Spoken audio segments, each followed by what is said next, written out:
Andrew, welcome to the front. How are you? I'm good, good. What is gonna be the good hero photo for this one now? Let me see here. How do you like it so far, by the way? How do you like this look? Yeah, I love it. It's like made a little feeling of luxury, I guess. Always, yeah, even color blues. Yeah, I love it.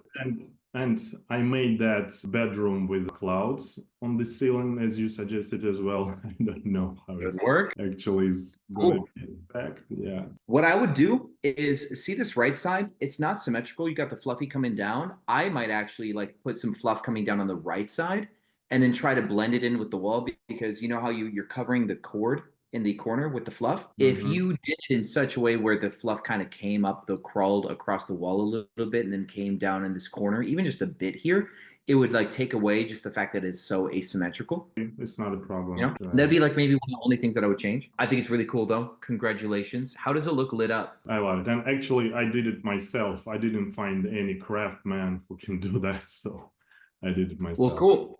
I'm super glad you did it. That's fun. And do these lights change colors too, where you can have it like look like Yes, yes, regular? yes. It changed in colors. It's just different setups. Cool. What I would probably do too, though, is I would take this LED strip and like actually cover it with like a molding and then paint the molding the same gray color. Might be the actually thing that I would do to keep the light from come crawling up the wall. And I would actually do it under the fluff up to about here. I'd actually cover the LED strip with like maybe like a little wood strip, like a furring strip, and then you could take some caulk or something on both sides to smooth it, and then you paint the gray over the top so that way like the bottom here, like it looks the same color as the wall. That might be the way I would protect that from the light. Okay, so now for the hero photo, people like water, right?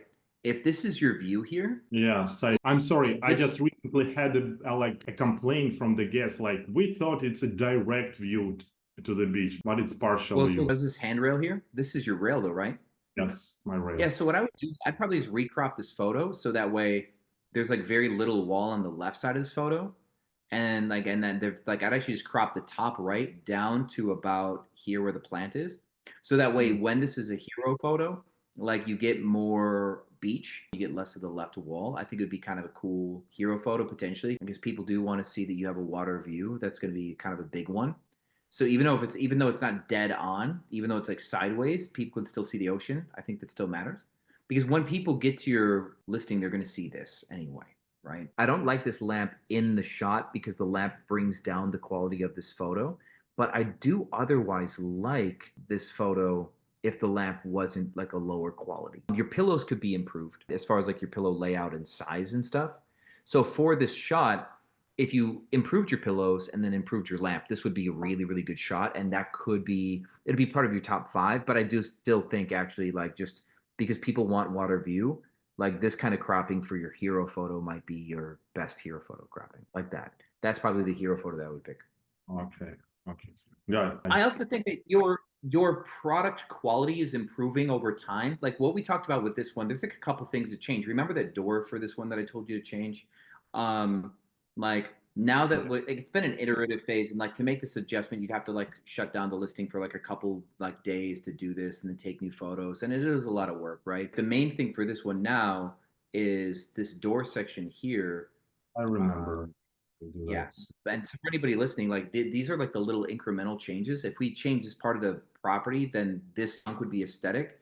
Like there's always this opportunity for like just a little bit of something to kind of ruin the magic that we create. The fact that you created this mural was probably a huge step forward for kind of like stuff that you might have done when you were newer, right? And so you're making improvements, but one improvement at a time, and it's an iterative process of learning. And now, of course, you do have a lot of really good competition in your area. That's just natural. You are trying to get value properties to compete with the hyper luxury stuff, and that can be a tall order. You're looking to create value add, right? While you take a property that the rents are affordable, and then you're trying to like compete with these nicer products that just have like a lot of like curb appeal, and that can be the harder part, right? Like this one right here with the drone shot, the Superhost one right here. This one, aside from the roof looking a little ugly, the fact that this one's on the canal and it's got the drone shot of the pool, this is a really good shot, right? I like this initial shot for this house. And Mhm. based on what we've been finding is like these types of properties do really well. And then like these types of pools have like a higher budget look with the concrete around the pool and the well manicured yard with the like outdoor stuff, the astroturf and stuff. So this outdoor shot's really good. And what you're trying to do is you're trying to compete with listings that do bring a certain level of like curb appeal by getting a property that's more affordable, right? So now the question is, do you want to go and spend more money per month and get something that's really, really nice? Or are you still trying to do this like value add approach where you find a property and then try to Yeah, this is a really, really good question. I was thinking about that. Do I want to take like luxurious property and pay more or stay with the regular one? Because in hard times, I see that even luxurious properties just lower their prices to my level and even less, and that gives me idea, wow, how can they get like enough money to pay rent if they go to my lower level of prices? Should I still be with the regular properties because there is no sense in getting luxurious properties because they go lower in the bad times anyway? Yeah, this is like rhetoric questions, luxurious or regular is one. I do think for hosts that have houses, I think that the split strategy is a big adjustment that everybody needs to make. So if you have a 4 bedroom or 5 bedroom house, right?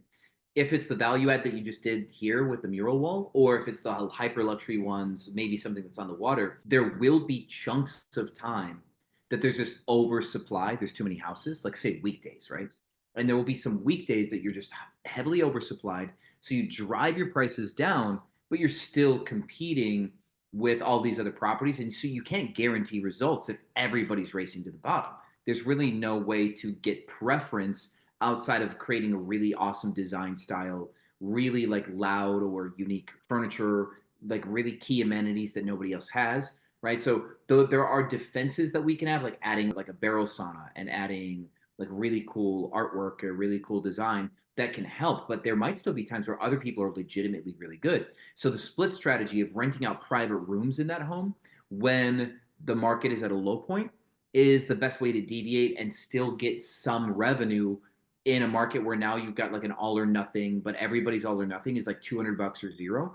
And if you've got a really nice house that you do private rooms on, your private room offering is insane, right? Nobody has these hyper beautiful private rooms. People just don't do that. So this deviation in the private room market when the market gets tough, you're providing like luxury private rooms and then you're able to get pretty much 100% occupancy because when you deviate into that, no one can compete with you because you're just like some of the best private room inventory in the market. I think any property in a hyper competitive area needs a split strategy because you don't end up in these coin flip spots nearly as much because just the nature of it is you can max out tons and tons of money on weekends or in peak season every single day and just make insane amounts of revenue on the property. But there will be fluctuations in these markets where, because of the volatility, let me say it like this. If you see with like Rabu, right? We go into Rabu and we take a look and you see that the chart goes from 4,000 to 12,000, that's a 300% swing. Or the chart goes from 1,500 to 4,000, that's almost a 3x swing. Or 1,500 to 6,000, that's a 4x swing, right? Anytime that that chart jumps like 300 or 400%, that's a highly volatile market. So in those markets, like especially what'll happen is more and more supply will come and meet the volatility. Like say, for example, like I talk about with Positano, you can make $500 or $800 a night with a very cheap 2 bedroom property in Positano just because there's not enough supply. So in peak season, all these properties come and meet the $500, $700 a night. And there's just too many properties all year round because the opportunity is that good in peak season. So that's what happens. But now everything flushes out in the off season because there's just there's like no demand for the inventory. So people then either live at their properties or just eat the loss. But in a place like Florida where there's enough robust travel, you can meet the whole market with high prices, but then deviate to private rooms where there's still thousands of houses that won't do anything and they just lose money all, like you could say, like slow season. I won't say winter. You like in August might be really bad for Florida, for example, right? And so in that period of time where the market's like just doesn't have demand, all those houses, they have no purpose, but your private rooms will, and that'll give you max revenue. I think that that's something everybody should do, no matter what property you pick, right? You can do the value add like you're doing now, or you can meet the market on luxury without having to try to like extrapolate in. But either way, you should do split strategy. This is interesting, yeah, because I did research about private rooms as you suggested, and like I found almost nothing in my area. Like couple, maybe three are. It was really interesting. Maybe it's a high season, but maybe there is no like demand for private rooms in my area or whatever. Yeah, so Yeah, well, when you look at private rooms, right? Let's look at the private room offering that we see on my screen right now, right? There's one that shows a pool, but it's kind of like a junky shot, this top center one. The lighting yeah, is all kind of trash. Then this living room shot is really boring in the top left. This one with the red couch doesn't really have any design. A lot of these are just really junk. This one's kind of cool. This one on the left in the Wilton Manors place, whatever. And this one here in Fort Lauderdale with the black wall has a little bit of presence, but I really don't like their duvet cover, but that's them. This room is quaint. It's fine. This other room, I mean, I think this one's okay too. So there's like a mix, right? This one's like looks like a banger. This one in Hollandale Beach right here, this private room here. This person's being smart, well-designed property, $110 a night. I surprised. How did you find so many properties? Maybe it's a like apartments rooms because for the houses I just What I just did is I just selected room here. no other filters. Okay.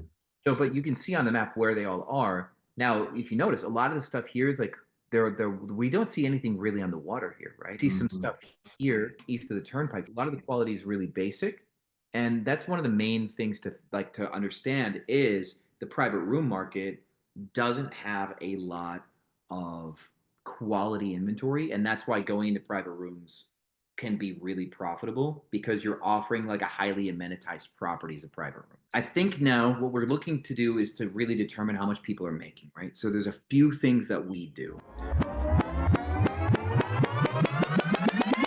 My last question is how to deal with the last minute cancellation. I've faced that like couple of or three times I had cancellation last minute, like the guest come to the property and for some reason he just saying, okay, I'm not going to stay here. I don't like that or my plan changed. Okay, can you give me refund? And what is my best answer to those type of people? Because if I don't give them refund, then they probably can leave a negative review. But if I give them refund, then I probably won't get bookings because it's the last minute days. Well, you can have that review removed. If somebody does not stay, they're not allowed to leave a review. And if somebody leaves a review in retaliation for the fact that you enforced a policy that's in your house rules, like they cannot leave you a negative review because you like you enforced your house rules. Well, like actually recently I had a guy who stayed just one night out of 5 and next day he canceled and asked the refund for the rest. I said, no, I'm sorry.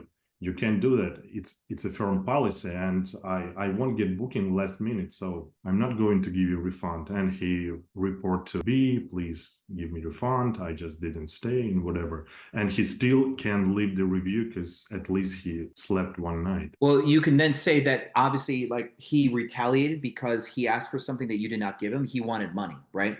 He asked for money, you didn't give him money, and then he left a retaliatory review. Because there was a conversation of you giving him money involved and you did not give him money, he'd be upset about that, right? And that would be the main thing is he wanted money from me. I did not give him money and he left a retaliatory review in the form of he asked for money in the form of you overriding your cancellation policy. That would be one angle to take. And two, a person cannot leave a review with the intent of harming your business. And so if he left a retaliatory review, or left a biased review because you did not award him money, then you could say that was with the intention of harming your business. So, but I thought maybe there was some unique answer to all requests of this type, like I'm sorry, but we don't get a refund to anybody if you just cancel for any reason, like flight, sickness, whatever, because I'm getting a bunch of such type of requests. Well, sometimes. so what you need to stop doing is stop being the boss and tell them that you'll ask the owner of the property. I'll forward your review to the owner of the property. But would you like to cancel? Would you like to cancel and clear up these dates? You can say the owner is more likely to give you a refund if he can get another booking. So would you like to cancel your reservation now? I'll free up the calendar and I can ask the owner to give you a refund. Just make it look like there's a bureaucratic middle position Oh, in this. okay, good idea. Good idea. Yeah, good. Yeah, that would Okay. probably be the main thing that I would change. Thank you very Mm. much. That's it for today. Thank you.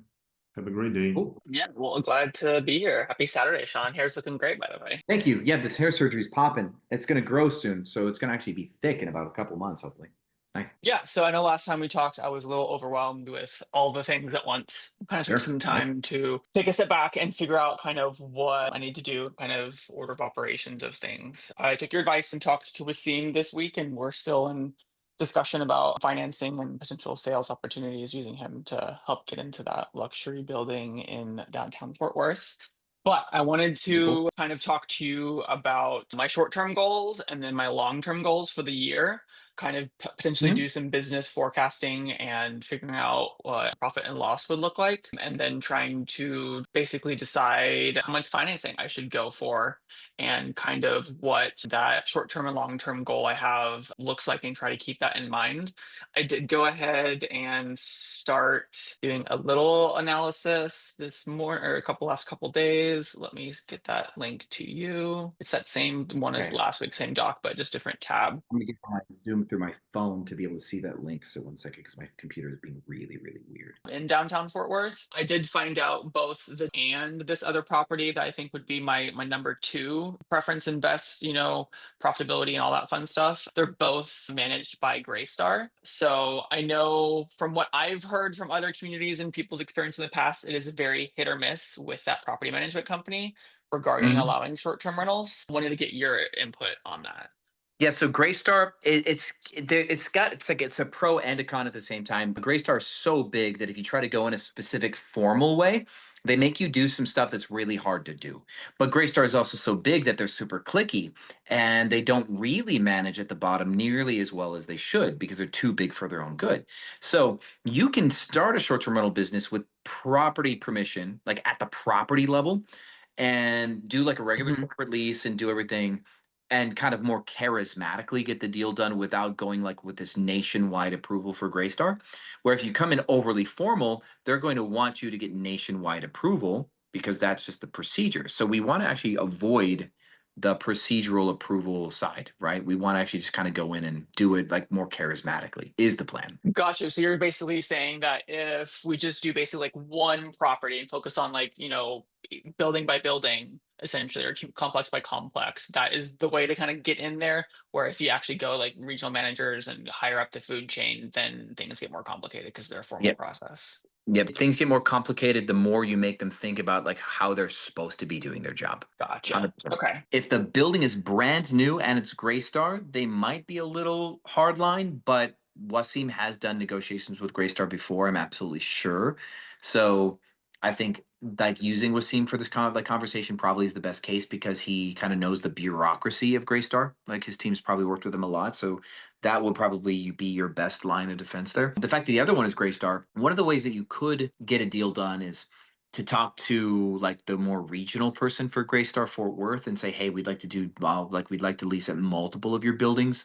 We like these couple here, and if there's other properties that you need some occupancy, and we might be willing to consider like a trade off and like to build a portfolio of properties that you need occupancy in and take some in ones that we desire. Taking like having more of a portfolio related approach might be easier for you to get permission from somebody a little bit higher up who's a little bit less sensitive to the business model. So that might be a conversation that will happen later if your initial attempts aren't like bearing as much fruit, right? So that's kind Gotcha. of one thought. But we're still going to go after it at the building level. But yeah, Graystar can be tough. But you'll notice that there are Graystar buildings that have short-term rentals, and that usually means that the property manager has kind of made case by case approvals and they're not flying in exact formation with Graystar corporate policy. But Graystar does allow short-term rentals in large. You just have to be approved, and usually that approval process can be really bureaucratic. So that's why people kind of go in. Like a lot of Graystar managers know that they allow short-term rentals under certain conditions, and because of that, you can get some leniency from property managers that'll just go, I know that we do these sometimes. So yeah, sure. Sounds good. Let's figure out a way to make it work. That's kind of like how some of them do it. So like we try to like have this like a lot of like forward momentum in the conversations. Go, yeah, let's push forward. Let's choose some floor plans while we get everything in.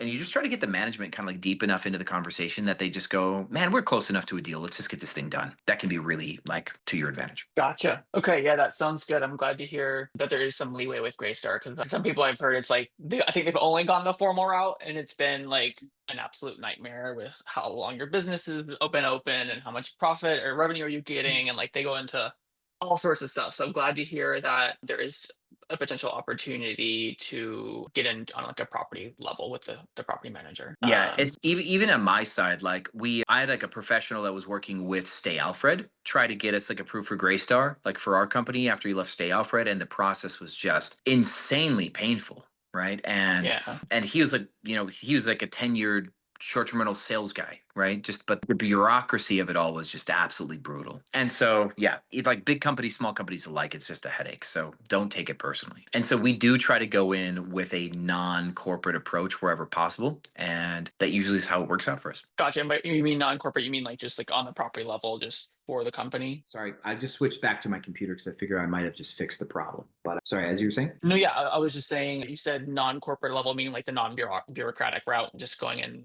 to the Yeah. building PM directly. Okay. Yeah. And so now this is very, very sales, right? So we want to have a Google Drive that keeps track of every building, property manager, management company, last time you talked to them, any relevant information that you can get. And it's kind of like almost like a CRM, right? A bio and breakdown of every building, every manager. Because if you end up talking to this girl named Wendy, and Wendy's nice to you, and she goes from Gray Star to Night Vest or ZRS or like Bell or anything, you can chase Wendy from property to property and sign leases, right? And Gotcha. those are Yeah. the easiest ways to expand. And when you already have some leases and Wendy leaves Greystar, but you already have emails showing that you got permission, new Greystar management really won't rock the boat because you're already there. And then you can start to develop relationships with those management because you're there. And then if that guy's Greg and then Greg goes to like Lincoln, you might be able to chase Greg to Lincoln, right? By building those relationships. So we want to know who's where. And if you know that this one guy's a hard ass, like there's this guy named Steve and he just sucks. Everybody hates Steve. But Steve leaves a building, you now are going to go try that building again because Steve is gone. And so there's an ecosystem in property management. So we're kind of on the outside and we're looking to call all these buildings and learn who's who. And we can start name dropping, talking facts about other buildings. The more we know about property management, the more insider we seem, the more trust we build. And so when we go talk to Wendy, we might talk to Wendy after talking to three of these other buildings that are in the same portfolio as her, like say Pegasus, right? And you go, yeah, just talking to like Lewis at the Pegasus property on whatever lane. Yeah, we're talking to them because they have a really low occupancy, so we're working on a different deal. But I'm going to be honest, I really prefer your building because I like your amenities here. While we're working on a deal with Lewis, I'd like to talk to you about maybe your occupancy, see if we can take on a few portfolio units at your property as well. But you said it like the building deal with Lewis is hypothetical, but the fact that you still ended that conversation, we'd like to take units at yours as well. So you're talking in the spirit of optimism, like you think you're going to get the deal with Lewis, right? And so now you get Wendy to think that you're like a bigger player, and Wendy might start to give you more respect because you just talked about how you've got an optimistic perspective of Lewis's building and you want to do the same business with her as well, even though your deal with Lewis is still highly conditional and it may never go anywhere, right? But Wendy Right. might actually give you units based on the Lewis conversation. You go back to Lewis and say, yeah, we just signed some leases with Wendy. It's going really well so far. And that might actually how you then get the deal with Lewis. You actually name drop Lewis to get Wendy to give you trust, and then you actually did deals with Wendy. Like these types of things happen in the property management world a lot. And you let's say that Wendy goes to Night Vest, right? Like Wendy leaves at one point. You can like go and chase Wendy down to her new property, and you can actually then start calling other Night Vest properties and go, hey, Susan, I've actually just learned about Night Vest. One of our property management connects from Greystar just transferred to your property on Cherry Lane. Wendy, she's like, yeah, with your team. We've been working with her for years. She's a wonderful girl, and we do corporate housing, and we offered property like to take some leases from her at her new property, and then we just looked you up and found that you guys have some really nice properties. So first off, congrats on your portfolio. It looks wonderful.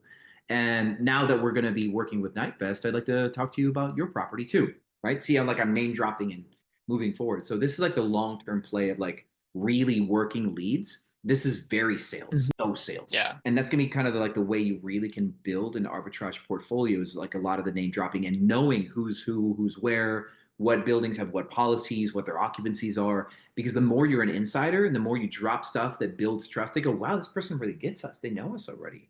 Cool. I'm not afraid of them. Right. So when you Right. say They get the business. yeah, and that they'll stop disqualifying you because you speak all the lingo.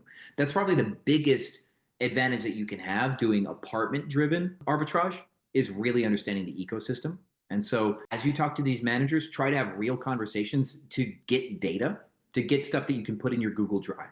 Even if you know they're going to tell you no, you still want to know everything about them because even if they're going to tell you no, if you can know all their little secrets or whatever, then you can flip over and go to a building like 20 miles away and say, hey, yeah, we know we're talking to your other building where Steve is at, and XYZ data. You can still bring up the fact that you even had a conversation and you survived that conversation with Steve, because if Steve is an asshole and Lewis knows that Steve's an asshole and Lewis knows that you talked to Steve and you know about his building and other stuff and he didn't like, and you're not speaking negatively about Steve, then you obviously survived the conversation with Steve, and Lewis might actually trust you just because you interacted with Steve and you're not flustered about it, right?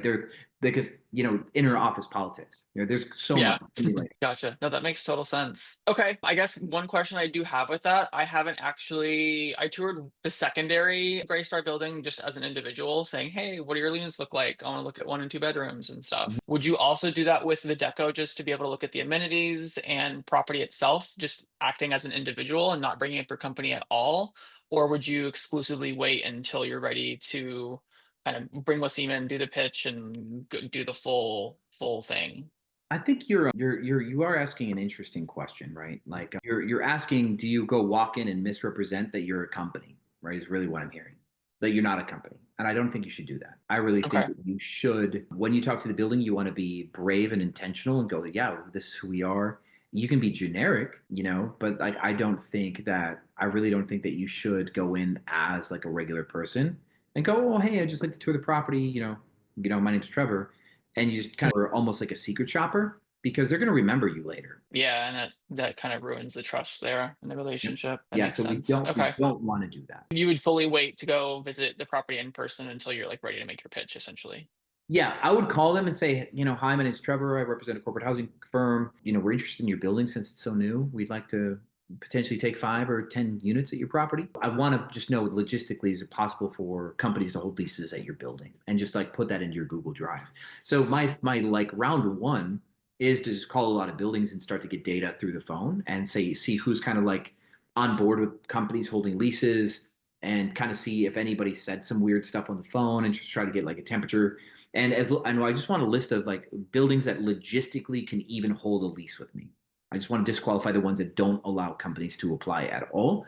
Those ones aren't dead yet. Though those ones you might have to go kind of backdoor. You can talk to a regional and find your way down from the top. But initially, for going in through the front door, we just need a list of ones that are even possible, so we don't waste our time doing tours with the building that we can't even fill out an application for. So we just do a lot of phone work. So what I would do is I'd probably do some phone work with some other buildings so you feel kind of comfortable. So you say, my name's Trevor, it's our company, whatever, and then call the deco building if you want to make sure you have a good first impression. Even though people tend to not remember you from the phone call, it's just procedural in and out. But if you still want to feel good about this, call some other buildings first, get the data, call that one next, get the data. But just remember, even if you have a phone call and they're like, yeah, we don't allow companies, whatever, or they start to interrogate you, you just kind of like don't say anything loud and just, thank them for their time and get off the call.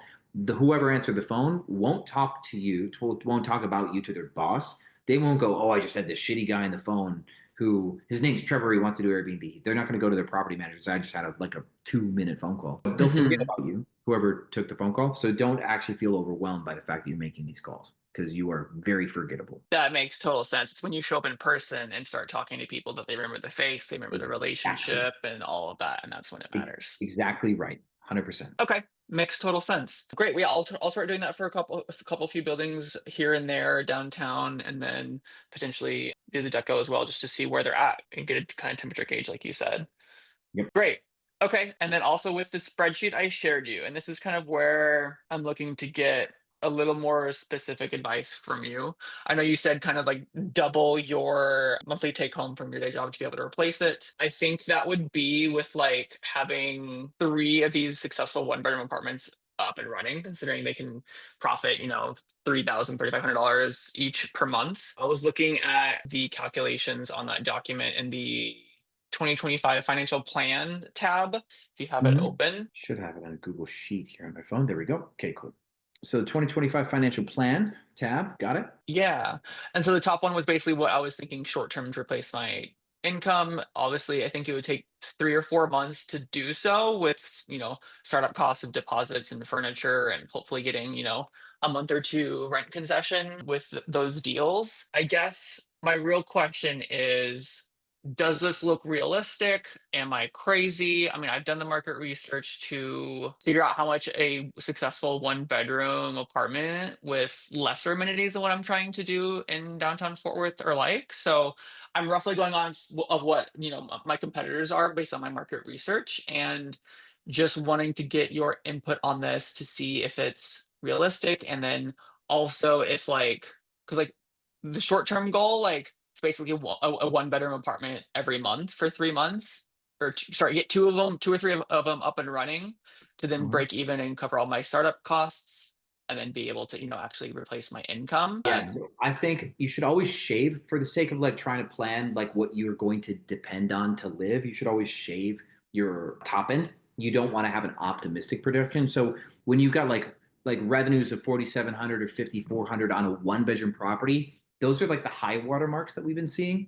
We want to take a look at like more modest numbers and try to plan on modest numbers. So I would probably shave these all 15% top of line and say, okay, let's say we miss by 15% on average. What do those numbers look like?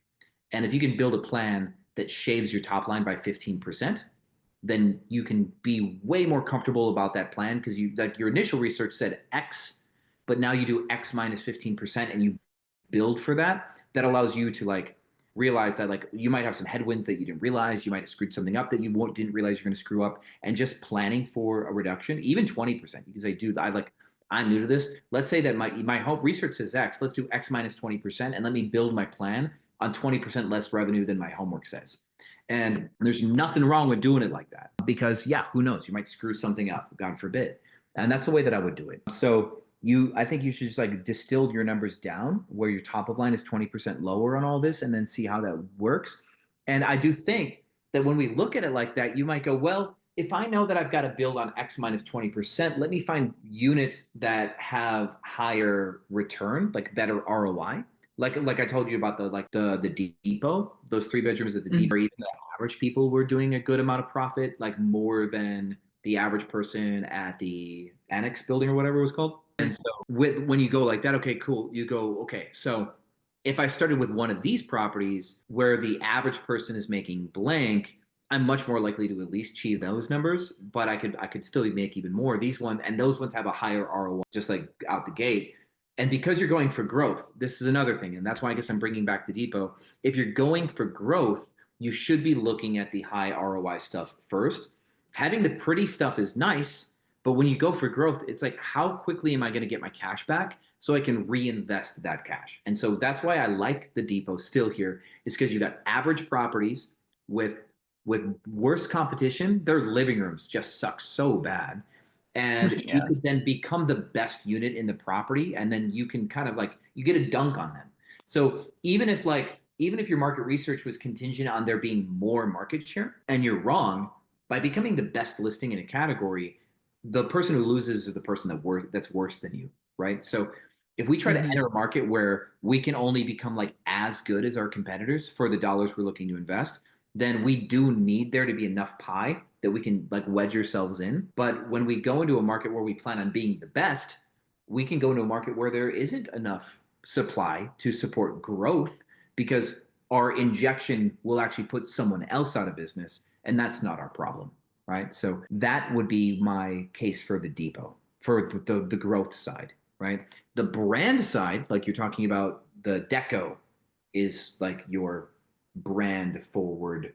We're going to look so good. And I like that. And I think you need to build a company that you're proud of and that kind of aligns with your vision. When it comes to getting cash, though, I have a friend who does roofing, right? And I told him about a year ago, I gave him a response. Here's what happened with him.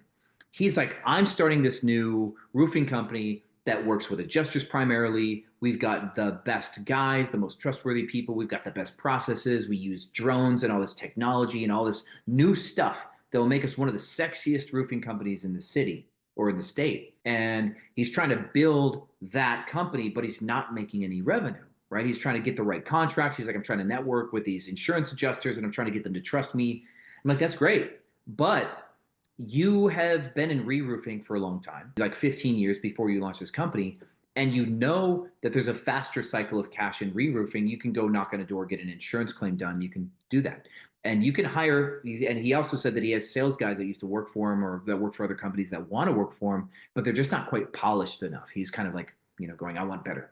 Like, well, these guys are good at sales, right? Why don't you let them go sell the low-hanging fruit re-roofing stuff just under a different brand name?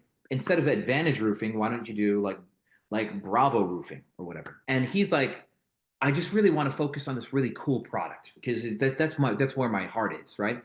And I'm like, I respect that, but every company needs cash. I would recommend you make cash first, build cash flow, and you can take all the cash from Bravo and put that cash into and not have to be a starving artist in the process of being an entrepreneur. He didn't respond at one point. He didn't respond. But then I saw him 4 months later, and you know what he did? He ended up giving up on trying to do Advantage only. And he's like, yeah, I've got a few guys doing the re-roofing. We're doing some storm chasing right now. And I didn't want to rub it in, but he ended up taking my advice because he realized that you cannot live on hopes and dreams, right? You have to get paid first. And so in your case, kind of the similar thing, the depot is the Bravo and the Deco is the Advantage in his storyline, right? If you can go somewhere where you absolutely know you're going to print cash, I would take the cash cow because the cash cow can then go all into growth and R&D and everything else. That's my story time for you. Gotcha. Yeah, that makes sense. And I think that's like the exact story I'm kind of falling into. I think like for me, it's like I've had this dream of starting this business in a certain way for a few years now. And while I know I will get there one day, it's probably maybe not the best way to start. And I think what you're saying of like starting somewhere at the depot where there's competitors you can crush out of the water easily, the ROI is higher than kind of what my dream is and my flagship product I'll have for my company that will really make my brand. But I gotta have a business to start first. And that first step is, doing something like the depot, which is like a no nonsense, very secure, very easy ROI to get things up and running, to get that cash flow, to be able to quit my job, then to be able to like actually make the flagship product of my dreams, which is the depot and such. Yeah. So that would be my recommendation. You're obviously still going to go for both, like we talked about last call. But I think this would be, you're going to find that with Graystar, it could be hit or miss. And because we talked about the whole like Game of Thrones approach of fighting all battles always at once kind of thing, the Graystar will be a coin flip depending on who's the manager. And if it's a really nice new building, they probably have one of their better managers taking over in charge of lease up. And sometimes that guy's a wheeler and dealer and he's willing to do some work because he's got a bonus at the end of his lease up. I pray to God you have one of those guys. But otherwise, he's like this really, or he or she is this really like uppity, like no up luxury. Yeah. So we're going to find out. But because we cannot be sure, we definitely need to be testing all of our other prospects. So that makes sense. Okay. Another question I had were kind of regarding like the fighting all battles always. I'm trying to battle overwhelm. My brain likes to overthink and do too many things at once. So always going to be working on sales pitching for Depot and stuff of that nature, doing more of a business forecast and planning for the year. I have two questions. One is like, with all this in mind, how much of financing should I be pushing for to go forward with Wasim? Like max it out? Should I be only really going for like 50K to get, a few properties up and running? Or well, so if you let's say you take 50K now and you go get 50K later, even if you grab 50K now, you're probably not going to use it all and you don't have to draw it all down. To get access to cash doesn't mean you have to tap it. And what I would probably do is I would get access to say about 50. And if you did some 3 bedrooms, you might be looking at like $20,000 per 3 bedroom max, right? At the depot, for example. So you might do 20,000 on a 3 bedroom. And then for the deco, you might end up doing like $7,000 or $8,000 per 1 bedroom at the deco. So your first 3 units could cost you $36,000, right? For a 3 bedroom and then 2 1s. But you can then start to use the cash you got back from the depot to get your 4th unit. You may not even tap into the whole 50,000, but then here's what happens later. You might find a building that in order for you to get the deal, you have to do like 6 or 7 doors, right? And at that point, you go, Mhm. okay, cool, this is a great building, numbers work, but we need to do 6 or 7 because they just won't consider us otherwise. And then you might need another round of 50 to do the 7, right? At the Mhm. cash position, you've got like 14,000 left from the first 50,000, and you might have like another 6 or 7,000 left here, but yeah, you get 22 grand, and you can't do 7 doors with 22 grand. So you'd have to tap into another 50. So I get the 50, not use it all, have some cash left over, and then at one point you just might hit an opportunity that requires the cash position, and then you'll do that. Gotcha. Okay. And I guess that's kind of one of my questions is like regarding getting the 50, getting a couple units up and running, and then you're at the point to where it's like you're profiting enough to leave my day job, but then you also want to reinvest in your business. And I think that for me, trying to figure out and calculate what move to make now for then is difficult for me. Cause like obviously I want to get out of my day job like as soon as physically possible, but then I also want to be reinvesting in my business and growing it. So, how would you? Stop being so outcome dependent would be my advice. Sorry, not using my words today to say stop being outcome dependent. There's multiple ways that this can play out, and it's important that you are flexible. So let's say you pick up one depot property that's a 3 bedroom and it makes a ton of money, and you can't get anything else to save your life. You just, for some reason, you hit a brick wall after brick wall. You're definitely not leaving your day job, and you build your business Yeah. to be able to run your 3 bedroom with as much profit left over. You have a good housekeeping company and whatever. So you're like, I didn't want to have to get another depot property. This is stupid. 3 months later, you finally cave, you get another depot property. And then, like 2 weeks after your third depot property, you find some other building and you decide to do Waco, right? You go, fuck, sorry, pardon my French, but you go, fuck, Fort Worth. I just can't seem to find Mhm. anything I like. I'm going to do Waco. Or like Waxahachie or something. You just decide I'm gonna go somewhere else, Denton. You then go, okay, cool, I'll do that. And then you find a property that, like, you have to get 8 or 10 units, but in order to do that, you'd have to go there and set it up. So you decide, I'm gonna take my cash, I'm going to quit my job, I'm going to go move to Waco for 4 or 5 weeks as I set up these 10 units and live at this building as I wrench together furniture. And you're gonna sleep on a mattress, or like you're gonna put a bed frame in a mattress, and then you're gonna have a bunch of boxes, and you're gonna live in Waco for 5 weeks, and you're gonna build all these units, right?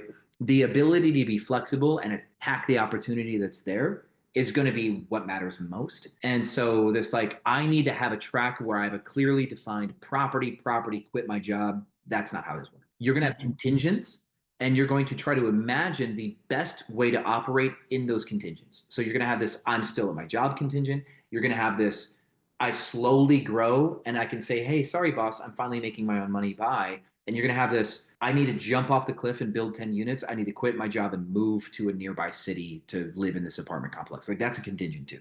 So it's better to see multiple outcomes and just have a flexible crayon version drawn out than it is to have like a blueprint architecture of a one exact outcome. The rigidness of the one exact outcome is what usually keeps people from being successful, because they try to superimpose this like sense of finality to that one journey, and nothing ever goes according to plan. Yeah, that makes total sense. It's like the whole fractal concept. You can't know what's happening in 5 steps if you haven't taken the first step first. So that makes a lot of sense. And I think that's one thing I'm struggling with, and I'm working on breaking that because I'm very type A, very organized. I like to have a plan and follow it. So I'm gonna have to be a little more flexible and kind of roll with the contingencies and things that unfold in front of me. Yeah, you're smart, and being smart is actually a problem in the case like this. There are idiots who make millions of dollars a year, right? Like, what is it, Jake Paul? Jake Paul's IQ is like 80 something, I think. So Jake Paul with a low IQ has built tons and tons and tons of business on context, right? He learned Hmm. something, got familiar with it, he does more of that. It doesn't take intelligence, it takes action and relationship with the information that you're given, and enough to be confident, right? He's hyper confident, that Jake Paul guy. He thinks he can do anything. And it's his confidence that really is allowing him to be successful. So intelligence can often lead to a lack of confidence because we know that there's so many things that we don't know, and we overvalue knowing things, right? And when we feel challenged, the intelligent person goes, well, if I feel challenged being as smart as I am, it must be because I don't know something that I need to know. Like, we start to assume that there's something new I can know that makes it possible for me to be confident, but that's usually not the case. And after months and months of being smart and scared, you start to think that the puzzle is more complex than it is, because it's been 3 months and I'm so nervous for 3 months and I still can't seem to solve this, right? That's what smart people would say, but there's Hmm. no solution. The only solution is to actually take a step to kind of like wear the shoes, and then your feet will grow to fill them eventually, right? And that's the part that smart people don't do. They do overvalue the analysis side, and they think that they can find the solution that gives them confidence, and that's not how the game works. So you start the business as an idiot. You survive because humans survive. That's what we do, right? We're master survivors. You adapt one little mistake at a time, and then 2 months later, you start to realize like, oh, well, there's no way I could have known this stuff like from a death. Like, and that's Right. Okay. Yeah. No, that makes total sense. Yeah. Thank you for saying that, because I think the mindset shift for me is honestly been my biggest roadblock, because I've done so much analysis and thinking porn, if you will, that like it's like too much. So I just need to have some faith, confidence in myself, stop making it so difficult, and just move forward and take action. yeah, it's kind of fun to need to like distill that into some weird form of like ignorant ego, which is totally not your style, right? Yeah. But that's the hat you have to wear. They say know just enough to be dangerous, right? The Dunning-Kruger effect actually is in your favor in this way. An idiot who thinks he's a master will accomplish more than a proficient person who thinks he's an idiot. You've done as much desk work as you can. Now you got to do the field work, right? And you start to draw both dots together, field work, desk work, and you start to synthesize your actual experience in the industry, one brick at a time. Okay, that makes sense. Last quick question. While doing all of this, I know design is a big time commitment and can cause issues when trying to plan things. So, like, would you say while doing all of this, yeah, I'm glad this is resonating with other people too, because I'm not the only one. Because, Yeah. yeah, there's a lot. So, for design, while you're working on pitching and contacting properties and doing all that, would you also be trying to like design your unit and get all of your products ready to go so that when you have a lease ready to go and sign, you can say, hey, I want to move in 3 weeks or whatever? Or do you start that design process once you have a lease? So floor plans can be more similar than different. So if you're going to do Fort Worth, you're probably already having a design style that you think will work in Fort Worth, right? There'll be small, Mhm. you might have a design style for like the big ceiling industrial kind of look with exposed pipes and all the stuff, cool hardware. You're going to have a look for that. But then you might have a look for a house. You might notice that with houses that a certain look would look good for houses. And you'll have a few different design styles that you know you're going to go in one direction or the other. So you'll start to shop and create like a list, like a hit sheet, like a Google sheet. You can even load a shopping cart and hit save for later, right? You can do Wayfair, Amazon, whatever. But you Mhm. want a repository of products, and you need to know the lead time of delivery. That's the most important part for this, right? So as you go negotiate, you're going to commit to a lease start timeline that works with the shopping list that you have. So let's say you find a house and you know that the couch you want for the house is going to take 10 days to arrive. And that's the longest lead time item. You are not going to commit to a lease that starts any faster than 8 days because there's no point. Couch won't come for 10. And so Right. that is going to be the relationship between shopping and lease activation is you're going to know the lead time of products. There's going to be the big ones that usually have the longer lead time. Avoid a couch that takes 6 weeks of lead time unless you're buying something on Alibaba and you're buying 8 couches at a sick like discount. Like I've got these two like Nimbus or Cumulus green couches that I bought on Overstock for $2,400, and they came in like a week or two. But on Alibaba, same couches are $700 delivered, but they take like 3 months. So now if I was going Mm. to do a big project where I knew I was going to activate 10 doors with a developer, right? And the developer says, we can get you leases. We're in a phase of construction. I'll go, okay, cool. I've got 3 months. I'm going to ship you guys 10 couches to the building, okay? I'm going to ship you these 10 couches, and let's just stuff these 10 couches in one of the units I'm going to take, all right? And that's an agreement I would make if I wanted to buy 10 couches with a 3 month lead time for $600 instead of 2,500, right? There are Mhm. solutions to our problems here, but in your case, that shopping list, you should notate the lead time for those, maybe for quick reference, notate the lead time for your biggest items, your slowest stuff on the sheet somewhere, just so you can be aware. And then when you are negotiating with your lease, with with the landlord, go, okay, based on our design style, we need to give our suppliers about 12 days to deliver our furnishings. So we can start the lease right before the delivery date for these products just to make it efficient for us. And every landlord really understands that. I want to chime in on what Joseph asked. Do you have like a standard, just like furniture shopping list? Well, the generic stuff, like I've got knives and pillows and blankets and mattresses and stuff that I like that don't an aesthetic, and I can get you guys that stuff. But when it comes to design, I do have suppliers I like. Like I like Sofa Hmm. Mania and Overstock and Wayfair and Amazon and Walmart and Target, like and all these different like Bob's Discount Furniture. There's all these like vendors that I like to go shopping for. But the moment I Hmm. go, all right, I'm gonna do a Gothic boho, right? I need a Victorian Gothic couch that is either black or super deep red, super deep purple, or super deep charcoal gray, or like hyper dark hunter green, right? I need a Victorian couch of this color scheme. I then go hunt down the best supplier for the couch because the couch makes the space, right? That's the kind of the approach I have Hmm. there. Then I hunt down the wall paint color, and it doesn't matter if it's Sherwin Williams or whoever. I just get the color of paint that I need. And so now that I got the couch and the base color of paint for the house, I start to hunt for everything else. And this is where things start to swap. Like I might have wanted a grandfather clock if I could find one, right? For this design style would be super sick. And I might decide to do, I want like what looks like to be poison ivy vines coming out of the grandfather clock for this Gothic boho. And I need to make that. So I need to go find an estate sale or a Goodwill and see if I can find a grandfather clock for sale.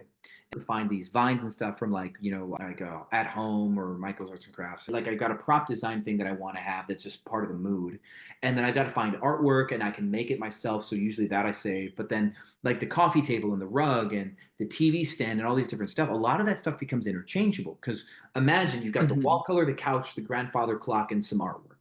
Now the pieces can come and go.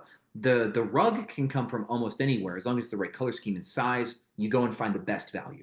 The coffee table could be one of 4 or 5 different looks. So we start to go for Right. like we can use this type of coffee table or this type or this type.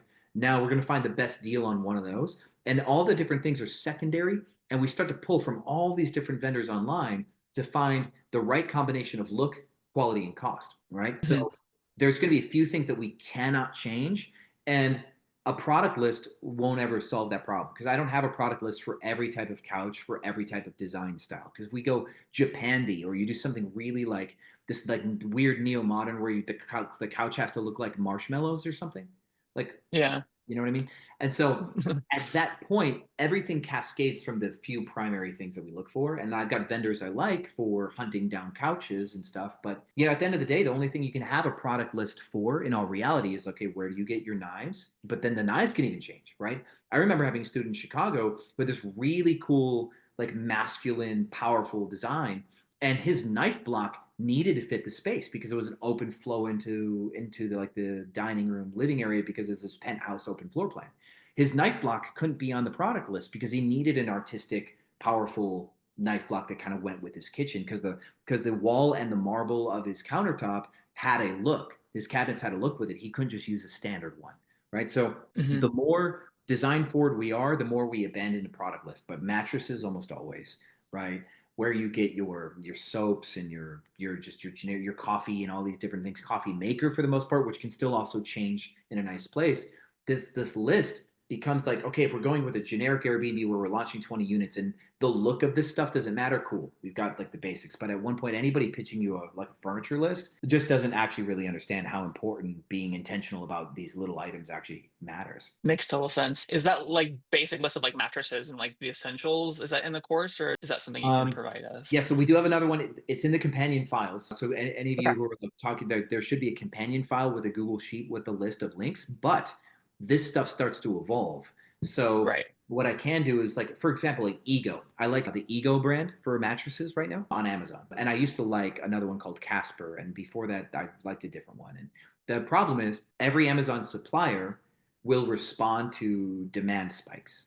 So for example, when I made my supplies inventory like video on YouTube where I taught people like how I kept supplies in studio apartments and I shared a link to this like storage bin, they went from $24 to 110 because everybody started buying. It was Yeah. nuts. So then we had to start finding them at Walmart or Lowe's or all these different places, but Amazon spiked, right? And this is why I say we need to have 7 different vendors to go hunt down couches, right? Because one person might have a couch for 350 bucks. That same couch is $1,300 over here, right? It's really silly. So the list a lot of times will go, this is the product we want, but we have to go hunt it and be that's actually this is what buyers do, right? Buyers have to go find things at the right price. Yeah, that makes sense. I'll have to check out that document. That kind of leads me to my next design question is like, because I had this vision. I had like the like flagship deco, like basically organic modern style that fit with the building, fit with everything I was trying to do. Speaking of the depot, if I'm going to go to the depot, that's obviously like a different design, right? Because like you've got the higher ceilings, it's kind of more dated and like, you know, brown versus cool tones, things of that nature. I guess what I'm getting at is like I don't want to be like spending all this time designing for a building and then realize like, oh crap, I can't make a deal with them. That was a bunch of time wasted. But at the same time, you also need to know what your lead time is for like move-in negotiations to get the lease. So I'm having a hard time balancing that. I would like to offer a chance for you to be humble in a situation here. Your time is not worth as much now as it will be in the future. And this wasted time preparing to do a design for a building like the deco that doesn't give you a unit, it's not wasted time because one, it's practice. Two, if the deal goes through, that time has value. Three, if the deal doesn't go through and you find another unit that's similar, you already have a template that you can rip off of, right? And to go, oh, I don't want to waste my time. Like, if there's anything you're going to waste right now, it's time. Better than money, right? Instead of wasting $4,000 on something that doesn't work out, waste 3 hours, right? Oh, well. Right. You are at a point in time where, just like a person who gets a new job, they are the most trainable in the first 2 weeks. You want them to do anything right, you have to train it in 2 weeks because after 2 weeks they will stop learning things and they will not bend procedure nearly as like with as much plasticity as if you did it right out the gate. And so right now, before you start making $20,000 a month net profit, do things the right way. Put in the shitty work while it's still worth it. Because you asked me to do some of the same stuff now that I did 10 years ago. Politely, hell no, right? Yeah, Because exactly. now that I don't need the money, I don't feel nearly as motivated to make insanely stupid trades, right? So even if this was a insanely stupid trade that was a waste of time, these are the things that new business owners do that then make them successful. A lot of business owners become successful off of insanely stupid time trades that no one else is willing to make. And then once you've established your dominance, you then become more lazy, and some other kid that wants to do crazy, stupid time trades comes and takes your lunch because they outworked you. Even though it was a bad trade, they still won the business down the road. And this is just the nature of like free market. Somebody will outwork you eventually. So right now, this is your time to outwork other people, and you don't deserve success. Would be another like real truth here. You're gonna earn it, and you're gonna earn it through putting way too many hours into something that you could have put 30 minutes into. And you're going to look back and go, you know what? It wasn't worth it. You're going to say that in the future, but right now it is. It's the weirdest thing. I go back and go, you know what? This 3 years of doing something wasn't worth it. But also, if I didn't do it, I wouldn't be here. So I'm in the position to say it wasn't worth it. But if I wasn't in this position now, I would probably have said, oh man, I wish I did it. You know, human nature to never be satisfied. That makes sense. Okay, well, yeah, I got hard work to do. I got lots to do. I'm excited. I appreciate your help with everything. I think I'm good for now. So thank you so Cool. much. Fadi, you're next because you burned a token, and then Otto, you're after that. Okay, first off, nice to meet you for the first time. And I've been watching you, me and my partner, he's sitting next to me, Jesse. We've been watching you for like 2 years. We got started 2 years ago just off a bunch of free content. I bought your pricing strategy webinar. I just, whatever I could do for free is what I did at first. Your live streams. Yeah, your live streams, we would join them. When I first started, we had like 3 units, and that's when we started watching you and, a bunch of other people. And then Drew reached out to me a couple weeks ago, and then we're like, you know what? If we've been thinking about scaling, we have a lot of questions that not many people can answer, except for the people who have been doing this for longer and have been in the business for a while. So right now we're around 90 units. We have 45 co-hosts. It's like 50-50, 50 co-hosts, Cool. 50 arbitrage. Yeah, man, we just have a few questions on, one of our biggest things is pricing. Right, our pricing strategy is horrendous. We've been hiring pricing teams for some units. I've been trying to do it in like chicken scratch price slabs, like all over the place. So that's one thing that we need to address, and then also our VAs and our automations. I think we need to, I talked to Josh in our first call, and he gave me some advice, and right away we got on it and we started working on it. But scaling that down, and then also, and then we have some smaller stuff that we have here, and we wanted to ask you like very, very quickly of stuff we're dealing with right now, that's gonna affect us in like the next week. So we wanted to rapid fire those and get your input on them. Okay, cool. So we've got some pricing strategy stuff to go through and some general housekeeping stuff. Well, Yeah. congratulations on the 90 doors, by the way. It's really good. So Thank you. I mean, you know, that's props to you too. It's not like we could have done it without your videos. So thank you. to hear that. Okay, so where would you like to start? We'll start off with the smaller stuff because pricing is going to take, honestly, I think pricing might have to be a whole nother day because, you know, we want to be ready. But this is what we really joined. So we have a management. So we have a client that we Okay. do. We actually rent units from him for our arbitrage units, and we manage his Airbnbs as well. Okay. We rent from him about how many units you think? We're about 34 units with him. Yeah, we got 34 units that we manage. How many do we arbitrage from him? Five, We six? rent about 4. 4 or 5 units we rent from him. He owns a lot of apartment buildings, and then we manage his Airbnbs. Yeah, sounds good. Oh. Okay, cool. So what's your So when we first started working together, we came up with a management structure. We were doing 15% after cleaning, Yeah. right? And then after a certain amount of units, it would go down to 12 and a half. And then after another certain amount, it would go down to 10%. We're now at that 12.5%, and the next step is 10%. We really do not want to go down to 10%. Yeah, Sean, we looked at our profitability because we're eating cost. I don't know. Maybe we did this wrong because I've looked around. Co-hosts are charging percentages based on revenue, and we take the revenue and we deduct all cleaning expenses, and then we take our percentage. So we're really getting less in turn. So at our 12.5%, we're taking the revenue minus cleaning expenses, then taking 12.5. So if we go to 10, yeah, that's typically standard. So what you can Oh, it do, is? you're going to say at scale, we're going to hybrid this, right? So when we go down to 10%, we're going to put in a salaried position that does something, or we're going to put in a structure that has a cost. And so you're going to bake that cost in just like the cleaning fee. And so you no longer pay those internal costs, but he pays them. the like software and stuff, right? Well, yeah, so softwares, but also like, do you have like a dedicated manager for territory? Yeah, we have runners. We call them runners, where they're constantly, you know, dropping bed sheets, inspecting units, dropping off towels. Oh, this person needs baby wipes, whatever it may be. We have that, and that does cost us. We don't charge them anything for that either.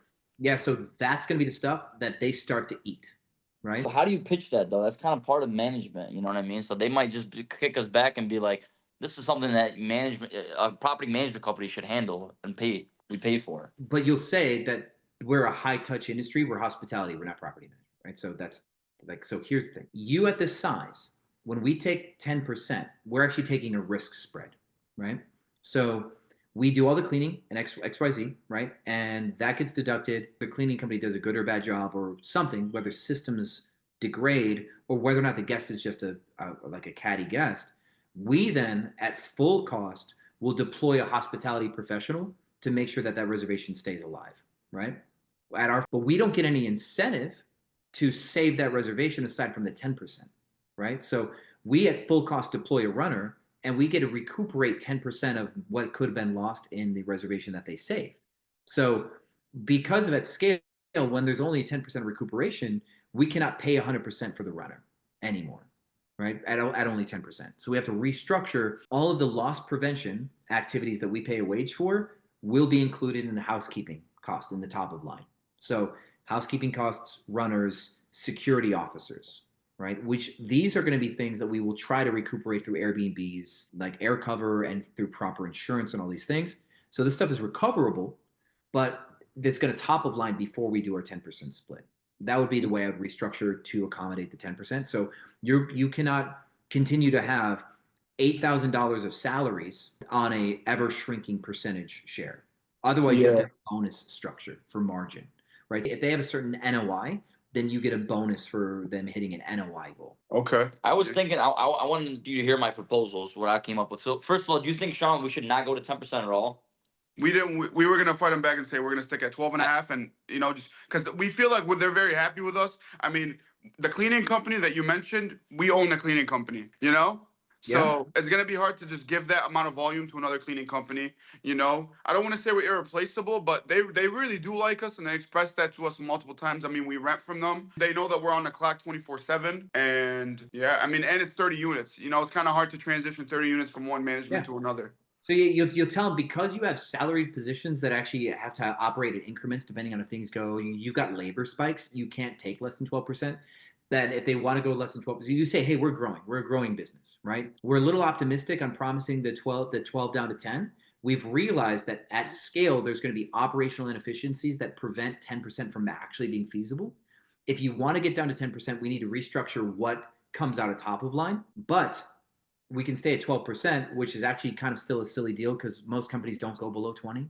They just don't. They don't go below 20? No, a lot of them really, really don't. Even with volume, like 30 units. Yeah, like my volume, I call it an 18-20 of 20. So we take 18% and then 20% instead if our clients hit at 20% NOI. So if at the end of the day they have a 20% NOI, our 18 stays 20.